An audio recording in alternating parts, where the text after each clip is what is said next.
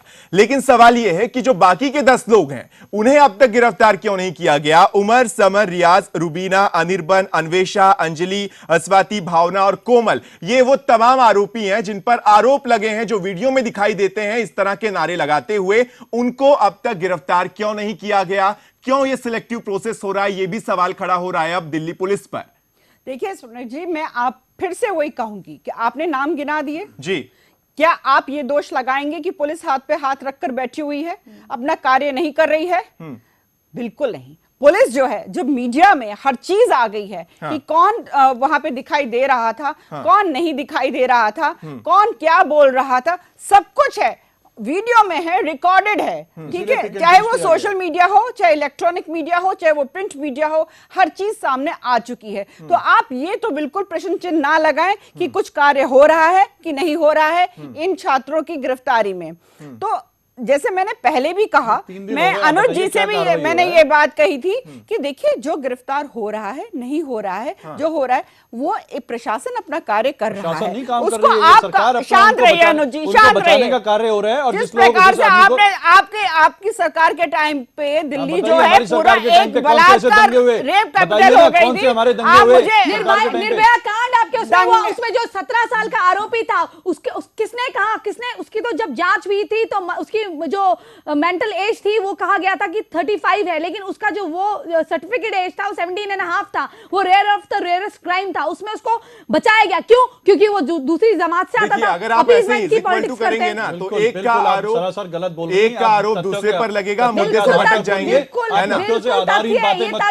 ये तो टीवी में आ चुका है, ये तथ्य आ चुका है, तो टीवी में भी आ चुका है कि उस समय का कानून क्या था। आप बिना तथ्यों के आधार पर मत बोलिए, आप नेशनल चैनल पर बैठिए, दुनिया देख रही है और सब लोगों को मालूम है निर्भया केस में क्या हुआ था, किस आधार पर वो एक जेएनयू पर आ जाते हैं, कन्हैया केस पर, उसके कन्हैया पर नहीं, कन्हैया केस पर आते हैं प्राची जी, कन्हैया केस पर, सिंगापुर ले जाने का क्या तुक था उसे, कन्हैया केस पर आएंगे। राहुल गांधी, ठीक है अनुज आत्रे साहब, राहुल गांधी मालदा पर चुप हो जाते हैं, राहुल कर्नाटक में तंजानिया की लड़की के साथ जो नस्लभेदी हमला होता है उस पर चुप हो जाते हैं, राहुल मराठवाड़ा में भूख से, हड़ताल से जो लोग मर रहे हैं, भूखमरी से लोग मर रहे हैं, वहां पर अकाल पड़ गया, उस पर चुप हो जाते हैं। लेकिन राहुल गांधी रोहित वेमुला की आत्महत्या पर 2 बार सियासत करने जाते हैं, राहुल गांधी यहां पर जेएनयू के कैंपस में पहुंच जाते हैं। ये दोहरे मापदंड क्यों करते हैं आप? क्यों आप ये वोट बैंक की राजनीति करते हैं? वोट बैंक की राजनीति नहीं है अभी। अरे बांग्लादेशियों को राशन कार्ड मिल जाता है, जवाब देने दीजिए, प्राची जी जवाब देने दीजिए। बुंदेलखंड की अभी इन्होंने बात बोली, शायद आपको पता नहीं होगा, बुंदेलखंड के लिए पहुंचे थे राहुल गांधी, जितना बुंदेलखंड में राहुल जी समय देते हैं,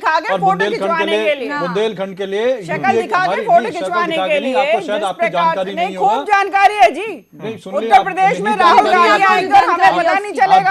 आपकी केंद्र में सरकार है, अमेठी जो उन्होंने अपनी बिल्कुल रियासत बना के रखी हुई है, नॉन स्टॉप नए विषय मत बोलिए, एक विषय का पहले जवाब सुनिए, उसके बाद दूसरी बात बोलिए। अगर जवाब दे देनी दीजिए, आप राहुल गांधी जी के विषय में फिर आप काउंटर कीजिएगा। अनुज आत्रे साहब जवाब दे दीजिए, क्यों ये सिलेक्टिव तरीके से ये किया जाता है? बुंदेलखंड की मैं बताता हूँ आपको, शायद आपकी जानकारी नहीं होगी, सरकार केंद्र में आपकी चल रही है, जाके आंकड़े उठा के देखिए। बुंदेलखंड के लिए राहुल जी ने जितना विशेष पैकेज बुंदेलखंड के लिए राहुल गांधी जी ने काम करके दिलवाया है, बीच की रोटियां खा रहे हैं। अरे राहुल गांधी जेएनयू में क्या करते हैं इस पर बात कीजिए ना अनुज आत्रे साहब, यही तो मेरा सवाल है कि जेएनयू पर क्यों पहुंच जाते हैं? इस बात का जवाब भारतीय जनता पार्टी देगी कि पिक एंड चूज की पॉलिसी क्यों अपना रहे हैं। जो हमारा मांग है वहां पर केवल एक ही आदमी को, जिसके खिलाफ कोई अभी साबित नहीं हो रहा है कि उसने वहां नारे लगाए, सिर्फ उसका दोष ये था कि वो छात्र संघ का अध्यक्ष है। जिन लोगों ने नारे लगाए, जो वहां पे एबीपी के छात्र बीच में जाकर के, सुनिए बहुत बीच में बोलिए, आप बोल दीजिए मुझे, जिन लोगों ने जो वहां भीड़ के बीच में घुस करके नारे लगाए, जिनकी वीडियो में फुटेज है सामने, साफ नाम है, क्यों नहीं उनको 3 दिन से अभी तक सरकार गिरफ्तार कर रही है? आज हमारे गृह मंत्री, आज मैं आपसे एक बात पूछना चाहता हूं, आज हमारे देश के गृह मंत्री, जैसा जी अभी इन्होंने बोला, देश के गृह मंत्री माननीय राजनाथ सिंह जी ने इतनी बड़ी बात बोली है, उसका जवाब देगी क्या भारतीय जनता पार्टी? केंद्र की सरकार, उन्होंने बोला है कि ये लश्कर तैयबा का हाथ है। अगर लश्कर तैयबा का हाथ है, हमारा देश का गृह मंत्री इतनी बड़ी बात बोल रहे हैं, तो उनके लिए कितनी शर्म की बात है, कितनी हास्यास्पद बात है, इतनी बड़े ओहदे पे बैठ करके आप कितना जो है गैर जिम्मेदाराना पर देखिए, जेएनयू में ये कोई नई बात नहीं है प्राची जी, अनिला जी, एक फैक्ट मैं आपको बता दूं, जेएनयू में अनुज आत्रे साहब 1 मिनट, जेएनयू में ये कोई नई बात नहीं है। अनिला जी मैं आऊंगा आपके पास। जेएनयू में इस तरह की बातें होती रहती थी, वहां पर लेफ्टिस्ट का गढ़ था, आईसा के लगातार छात्र संगठन वहां पर चुनाव जीतते थे, इस वजह से इस तरह की बातें सामने नहीं आती थी। लेकिन पहली बार एबीवीपी वहां पर एक उसमें सीट उसने जीती, और उसके बाद जो ये गतिविधियां हैं वो बाहर आने लगी। तो ये भी एक फैक्ट है कि एबीवीपी जब से वहां पर आई है, तब से लेफ्टिस्ट का जो ये गढ़ था उसको डर सताने लगा कि अब हमारी सत्ता को यहां से भी हिलाया जाएगा, जैसा पश्चिम बंगाल से उखाड़ फेंका गया, हमारे अस्तित्व पर अब जो निशान लगा है सवाल का वो तैयार हो गया है, और इसी वजह से अब बौखलाहट देखने को मिल रही है। अनुज आत्रे साहब, क्या आप ये मानेंगे क्या आप ये मानेंगे कि जेएनयू में इससे पहले भी होता था, बस सामने अब आया? देखिए, सिक्के के दो पहलू होते हैं। आप एक पहलू की तरफ से बोल रहे हैं, असली पहलू उसका ये है कि जहां जहां भारतीय आप जो जनता कहें वो पार्टी, असली पहलू, आप जहां जहां भारतीय जनता पार्टी के कदम पड़े हैं, जब जब ये लोग आए हैं, वहां इन्होंने दंगे करवाए हैं। आज से पहले या फिर इतिहास ये कह उठा के लीजिए देख कि सच लीजिए। का आप मुझे खुलासा बोलने करें। दीजिए, बीच में जब आपको समय नहीं तो देंगे, आप गलत बात बोल आप रहे पहले हैं इनको दे दीजिए, समय दे दीजिए, उसके बाद मैं प्राची जी मैं बोलूंगा। आऊंगा, एक मिनट सुन लीजिए, पूरा तो सुन लीजिए। काउंटर तो होगा अनुजात्री ना, साहब, गलत एक काम मिनट करने के बीच लिए। में काउंटर नहीं करिए, डिबेट आप मेरे में को बोलने काउंटर दीजिए, उसके अनुजात्री बाद आप साहब बोलिएगा। होगा। काउंटर करेंगे ना, आपकी बात किसी को समझ आएगी, हम समय बोलिए, अपना बोलिए। यहाँ पे वेस्ट अनुजात्री करेंगे। साहब बोलिए। जहां जहां भारतीय जनता, इससे पहले आज तक इतिहास उठा के देखिए, क्या जेएनयू में कभी इस तरह की गतिविधि हुई है? क्या आज तक ऐसा हुआ है कभी इस तरह नारे लगे हैं? ये जेएनयू वही, ये आप ही की अभी प्रोमोज में बताया गया है, जेएनयू जवाहरलाल नेहरू यूनिवर्सिटी, ये वही यूनिवर्सिटी है कि जिसको देश की अव्वल यूनिवर्सिटी में से एक आंका गया है। उसी को तो खराब किया जा रहा है। इसको कब से खराब किया गया है? जब से वहां भारतीय जनता पार्टी की, एबीवीपी की जो है कदम पड़े हैं, इन लोगों के वहां पे आए हैं, इन्होंने वहां का माहौल खराब कर दिया है, शांति भंग कर दिए, वहां के छात्रों में भी इन्होंने जो है धर्म के आधार पर बांटना शुरू कर दिया है, और ये दंगे फसाद वहां भी इन्होंने शुरू धर्म करवा के दिए। आधार में अगर आप हिंदू के हित की बात कर लीजिए तो धर्म का आधार हो जाता है। आप किसी जिहादिस्ट को पकड़ लीजिए तो धर्म का हो जाता है। की बात हुई है वहां पर आज तक? क्यों साध्वी प्रज्ञा जी का जो जिनका वो सिद्ध नहीं होता, उनको अंदर बंद करके रखा जाता है। वो मर रही है वहां कुछ पर। नहीं बोलते उस पर, राहुल गांधी उसमें कुछ नहीं बोलते। आप भगवा पहन लीजिए, आप हिंदू आतंकवाद की बात ये कांग्रेस ही कर देती है, जबकि सबसे अच्छा धर्म ये सनातन धर्म है। खुद सनातन धर्म से ये लोग आते हैं, लेकिन ना जाने ये क्यों इतने हिंदू विरोधी हो गए। नहीं, मैंने कहा ना, जो अनिला जी, आप जवाब दीजिए, जो आरोप लगाया उनका शीर्ष नेतृत्व है, जिसके कमांड में पूरी पार्टी चल रही है, उसकी खुद की कोई आइडेंटिटी नहीं है, तो वो कैसे सनातन धर्म क्या है और क्या नहीं है वो कैसे समझेंगी? नहीं तो यहाँ पर अनिल जी एक बात मैं बोलना चाहती हूँ, अगर मैं कह दूं, आप कह दें कि मैं क्यों ये कहते हैं एक समुदाय विशेष, हम क्यों गए समुदाय विशेष जबकि वो नमाज पढ़ने वाला और वो ज्यादती मुसलमान होता है? नहीं, एक चीज मैं आपको प्राची बताऊं कि इस देश में ऐसा नहीं है कि सारे गलत है। हम ये नहीं कह रहे हैं सारे गलत, ये नहीं, मुस्लिम भाई बहुत अच्छे हैं। कट्टरपंथियों की बात हम कर रहे हैं, कट्टरपंथियों की। मैं बात वही कहना चाह रही हूँ, मैं अपना एक बात कंप्लीट करना चाह रही थी। अगर आप ये कह दीजिए कि I am a proud Christian, no problem, I am a proud Muslim, no problem, जैसे मैं कहती हूँ कि मुझे गर्व है अपने हिंदू होने पर, अपनी सभ्यता और अखंडता पर, संप्रदाय कहलाए जाते हैं। हाँ, तो आप कह दीजिए अरे ये तो धर्मनिरपेक्षता में विश्वास नहीं रखते हैं, ये गलत है, ये भगवा आतंकवादी है। अगर आपने मुझे देख लिया यही तो कहा जाता था जेएनयू में, यही तो कहा जाता था, हिंदू सभा में, यही तो जेएनयू पे कहा जाता था, राष्ट्र विरोधी है, यही तो जेएनयू में कहा जाता था, और इसी वजह से तो ये सामने आया। अनिला जी, अब जवाब दीजिए। अनुजात्री जी ने जो बात रखी थी, उनका ये कहना था कि अगर इस तरह की बातें हो रही हैं तो ये जब से एबीवीपी वहां पर आई है तब से ये माहौल बिगड़ा है, उससे पहले तो सब कुछ ठीक था। क्योंकि दिखता नहीं। आप ये देखिए ना, जेएनयू में एबीवीपी आ गई तो माहौल बिगड़ गया, भारतवर्ष में एनडीए आ गया, बिल्कुल, तो माहौल बदल गया। इससे क्या सिद्ध होता है? इससे केवल ये सिद्ध होता है कि जो, देखिए, शांत रहिए, कौन कह रहा है? कांग्रेस कह रही है, ये कांग्रेस की बात केवल ये सिद्ध होता है, आप समझिए तो सही, वो लोग हैं जो राष्ट्र को छोटे मायने में प्रेम करते हैं पर बिगड़वाते हैं। अनुजात्री साहब, इसमें कांग्रेस, इसमें बीजेपी कहां से आ गई, यहाँ से बीजेपी कहां से आ गई, ये तमाम बातें कहां, अनिला जी एक मिनट, इसमें बीजेपी कहां से आ गया, ये दंगे कहां से आ गए? जेएनयू का सवाल है। जेएनयू में जिन्होंने नारे लगाए वो आईसा के छात्र संगठन से कथित रूप से बताए जा रहे हैं, अब तक आरोप सिद्ध नहीं हुए, इसीलिए मैं ये कथित रूप से कह रहा हूं, लेकिन साफ तौर से वहां पर छात्र मौजूद थे, और फिर उन्हीं के समर्थन में आपके राहुल गांधी वहां पर पहुंचे, आनंद शर्मा, अजय माकन, वो तमाम नेता वहां पर पहुंचे। बातों को गलत तरीके से मत पेश कीजिए, आप बताइए ना, फिर सही ढंग से आप पेश कर दीजिए। कहना चाहूंगा, हाँ राहुल जी, जिन लोगों ने ये जिस नारे लगाए हैं, जिन 9 लोगों की आपने भी लिस्ट दी है, आपके पास भी वो लिस्ट है जी, जिनको की भारतीय जनता पार्टी की केंद्र सरकार दिल्ली पुलिस की मार्फत से बचाने की कोशिश कर रही है, 3 दिन से उनकी गिरफ्तारी क्यों नहीं हुई? अपीजमेंट की पॉलिटिक्स, तो जेएनयू में क्यों जाके भाषण कर रहे हैं? क्यों नहीं गिरफ्तारी हुई? जिस आदमी का सिर्फ दोष ये था कि वो उसका वहां का अध्यक्ष है, और उसने वहां पर कोई इस प्रकार की कोई गतिविधि नहीं की, आपने उसको तो उठा के सड़कों के पीछे डाल दिया। जो लोग साफ यहाँ पे देश विरोधी नारे लगा रहे हैं, विरोध जताने के लिए कोई देश, भारत तेरे टुकड़े में तो नहीं बोलने देंगे, आप चीर के रख देंगे।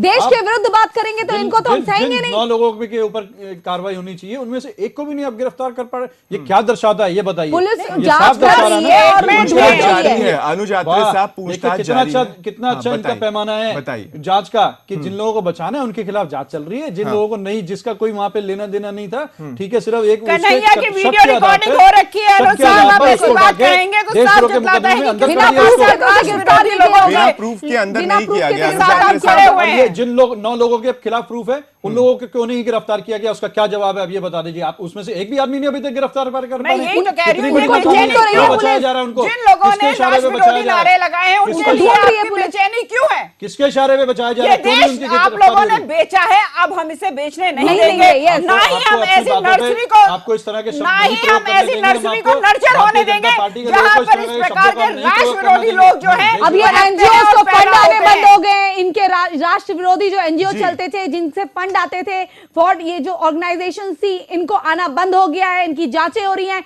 तो हर किसी को एक बौखलाहट हो रही है कि कैसे इस देश में अब वो अपना सिक्का बनाए। प्राची अधिकारी जी, एक सवाल मेरा आपसे है, प्राची अधिकारी जी, जेएनयू इंटेलेक्चुअल्स के लिए माना जाता है, इससे पहले इतिहास जो बताता है जेएनयू का, क्या आपको नहीं लगता कि जब इस तरह की नारेबाजी वहां पर होती है, जब इस तरह से हिंदू मुस्लिम के नारे वहां पर लगते हैं और देश को तोड़ देंगे, भारत की बर्बादी तक, कश्मीर की आजादी तक, जब ये तमाम बातें, भारत के टुकड़े होंगे इंशाअल्लाह इंशाअल्लाह, ये सारी बातें इस देश में, दिल्ली में, राजधानी में होती हैं, तो क्या आपको नहीं लगता कि जेएनयू की प्रतिष्ठा को धूमिल करने की पूरी तरह से कोशिश है और राजनीतिक पार्टियां अपनी राजनीति चमकाने के लिए कर रही हैं?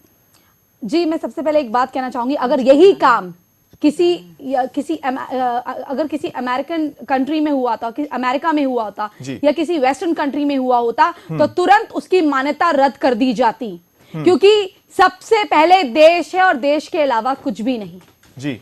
अगर ऐसी, आप ये देखिए अफजल गुरु क्या था, I think he was a professor something, right? तो ये जो ज्यादा जो अच्छे इंटेलेक्ट माने जाते हैं, ये पीठ पीछे क्या करते हैं, और ये इनके मन में कब जिहादी बीज और कब इनका ब्रेन वॉश हो जाए, ये आपको पता नहीं चल पाएगा। इसलिए जब इनको बिल्कुल, एक तो इन पे वहां ध्यान कोई नहीं देता है। ये आप एक बार मैं बहुत पहले जेएनयू गई थी, I was quite young, and मैंने वहां देखा कि लोग अपने अपने एक 4-4 ग्रुप में बातें करते हैं। उनके अपने अजीब से एक टॉपिक्स डिस्कशन होते हैं जो आम आदमी को समझ में ही नहीं आए क्या हो रहा है। वो अजीब, एक होता है ना अच्छी मैच्योर बातें, एक होता है कि इस दुनिया से परे उनकी बातें चल रही होती थी। तो तब तो इतनी हमें समझ नहीं थी, वी वर इन स्कूल की, हमें पता नहीं था। लेकिन अब मैं वो बातें सोचती हूँ तो मुझे पता चलता है वो किस टाइप की बातें थी। वो इसी टाइप की बातें होती है, ये देश विरोधी बातें करते हैं। और जो आपको तो सामने दिखाई दे रहा है, आपको प्रोनाउंसिएशन से पता चल जाएगा कि ये इस जमात का बोल रहा है या उस जमात का बोल रहा है। अनुज आत्रे साहब, अब आप जवाब दीजिए, एक फाइनली आप और स्टैंड पर। एक और चीज, आजकल इंटरनेट का माध्यम ऐसा है कि आईसीस की भर्तियां भी हो रही हैं, आपको पता है? अभी कुछ 1 साल पहले की बात है, I was in Hyderabad only, मैंने देखा कि वहां से सारे तिब्बत वाले, नॉर्थ ईस्ट वाले छोड़ के जा रहे हैं, और उनको बेंगलोर में एक अफवाह उड़ गई थी, इंटरनेट के माध्यम से पोस्ट डाल दी थी किसी ने कि हम तुमको कार्ड देंगे, इंशाल्लाह तुम्हारा खून बहेगा, तुम हमारे, हम जैसे नहीं लगते, तुम चाइना का माल हो, तुम यहाँ से चले जाओ। इस तरह के वहां पर भी तो बाद में ये पता चला ये जो था वो बर्मा का लिया गया था फोटोज वगैरह, एंड उसको डाला गया था, और ये पाकिस्तान से किसी ने अपलोड करा था। वो हमारे लोग हैं, अनुज आत्रे साहब, वो हमारे लोग हैं, एक उनको जवाब हमसे दीजिए। अलग करने की साजिश थी। राजनाथ सिंह जब ये कहते हैं कि उन्हें जानकारी मिली है कि इस तरह की जो गतिविधियां हैं उसके पीछे हाफिज सईद का हाथ है, लश्कर तैयबा का हाथ है, फिर भी आप उसको लेकर उनसे सवाल करते हैं कि आपने गलत तरीके से है, आप सबूत पेश कीजिए। अब क्या जो सुरक्षा के मानक हैं, जो सुरक्षा की व्यवस्था है, उसको भी सार्वजनिक कर दिया जाए, आप लोगों की मांगों को सामने रखते हुए? एक इस बात का जवाब दे दीजिए। हमारी मांग नहीं थी, गृह मंत्री जी ने किसी हमारी मांग पर नहीं है बयान दिया था, उन्होंने स्वतः ही यह बयान दिया है, जो कि उनको इस प्रकार से, लेकिन अब आप लोग सबूत लेकिन अब आप देश की जनता के सामने इतनी बड़ी आईबी की सूचना की तो उन्होंने दिया नहीं होगा, और हर बात पब्लिक में बोलनी भी नहीं चाहिए। मैं तो मेरे पास वक्त कम है, और प्राची जी फाइनल कमेंट अनुज आत्रे जी से कि आपका स्टैंड क्या है, आपकी राष्ट्रवाद की व्याख्या क्या है, और ये गृह मंत्री से जो आप सबूत मांग रहे हैं वो किस आधार में आ रहा था? तो इनको स्पष्ट कर देना चाहिए था कि किस आधार पे उनके पास आया है, और क्या इसका मतलब वो अपनी विफलता का बखान कर रहे हैं, खुद ही बयान कर रहे हैं कि देश में जो है लश्कर तैयबा आकर के हमारे जो है एक यूनिवर्सिटी के कैंपस में इतना इतना बड़ा वो करने जा रहे हैं, तो देशद्रोह के आपकी जो है मामले पर भी आप आंतरिक विफल- politics नहीं छोड़ पॉलिटिक्स रहे की हैं बात नहीं है। आप ये बताइए, आप गृह मंत्री होने के नाते अपनी विफलता आप कुछ खुद तो उनके दर्शा पास रहे हैं। information आप- होगी, अरे अगर आपने इतना जिम्मेदार अगर व्यक्ति बोल information रहा है। शुरुआत से तो आखिर तक अनुजात्री साहब इस आपकी सवाल का इंटेलिजेंस जवाब एजेंसियां नहीं दिया आपकी कि आप मंत्रालय उनके की- साथ नहीं खड़े दे पाएंगे, हैं। वो नहीं दे आपने पाएंगे। कहा कि प्लीज दमन let जहां the होगा politics वहां हम उनकी। खड़े हो जाएंगे, लेकिन आपने ये नहीं बताया कि दमन किस तरह का। आपके मंत्रालय की इंटेलिजेंस एजेंसियां क्या कर रही थी जो वो अब बता रही है? इसका मतलब आपके नहीं, आपको? हमारे, क्योंकि मैं किसी पॉलिटिकल पार्टी से ताल्लुक आपके नहीं लिए मैं रखती। बोल रहा चलिए हूं, बहुत गृह बहुत मंत्री- हम शुक्रिया गृह मंत्री जी से पूछ आप रहे हैं, तीनों आपका का। नहीं अनिला पूछ जी अब सकते। हमारे साथ नहीं है, वो जा चुकी है। हम गृह अनिला मंत्री जी से का भी पूछते हैं बहुत कि बहुत आपके शुक्रिया। प्राची जी शुक्रिया आपका। अनुजात्री साहब आपका भी बहुत बहुत शुक्रिया इस चर्चा में हमारे साथ आने के लिए। लेकिन कांग्रेस का स्टैंड जस्ट का तस बना है कि हम तो दमन के खिलाफ हैं, लेकिन उन्हें दमन की व्याख्या बता देनी चाहिए। फिलहाल इस बुलेटिन में इतना ही, इस चर्चा में इतना ही। दीजिए इजाजत, आप देखते रहिए सुदर्शन न्यूज। जय हिंद। वतन ना बेच देना,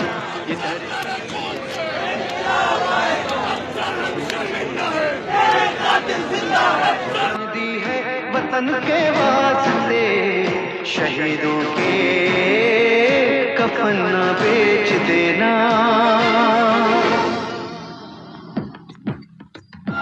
वतन वालों